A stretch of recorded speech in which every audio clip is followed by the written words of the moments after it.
What do you look for when selecting a fruit tree for your garden? Well, first of all, you probably want to look for the right variety, and be sure it's a variety that does well in your region. Also, you want to look for one that doesn't require a lot of pollination and that has a good branching pattern. For example, here, this tree has branches in this direction, but no branches in that direction. So it's probably a tree you would want to overlook, unless, if you're going to plant it against a fence or a building, then this is a perfect tree for that reason. But if you're looking for a tree for the general garden area, here's a nice one, for example. Coming out this direction, there are two branches. Going this direction, there's a nice branch. And in this direction, there are two branches. So that's a great branching pattern to put in the open garden area. Now, this happens to be a cherry tree. You want to keep in mind that they do require pollination, so you have to have more than one tree. Or you could get a combination that has maybe 2 or 3 varieties on it, and at least one of those varieties would be a pollinating variety.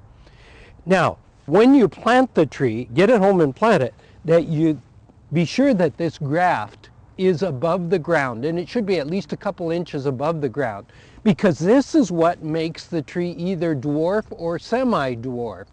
And let's talk a minute about a tree being dwarf or semi-dwarf. For example, the standard dwarf tree usually only grows about 10 to 15 feet tall, and with simple pruning you can keep it down to about 8 feet in height. Now, a semi-dwarf tree gets a little bit taller, usually around 15 to 20 feet tall, but with simple pruning, you can keep it down to about 12 feet in height. Now, a standard tree, on the other hand, is a very large tree, and many of the cherries are standard trees. It's not unusual for them to grow 25 to 40 feet in height, but now with pruning, you can keep them down to about 20 feet in height. So keep in mind, do you want a dwarf, a semi-dwarf, or a standard tree? Also, you want to keep in mind the pruning of the tree. It's always recommended that you can kind of wave your arms through the tree because of good air circulation and sunlight exposure, and that's the key, of course, always in selecting any kind of a fruit tree for the garden. Let's talk just a minute more too about varieties. It's very important that maybe you go through a list of the recommended varieties for your region, because some varieties produce every other year, whereas some varieties produce every year. Some produce early, in other words at 3 or 4 years of age, and some don't produce until they're considerably older than that. So keep that in mind.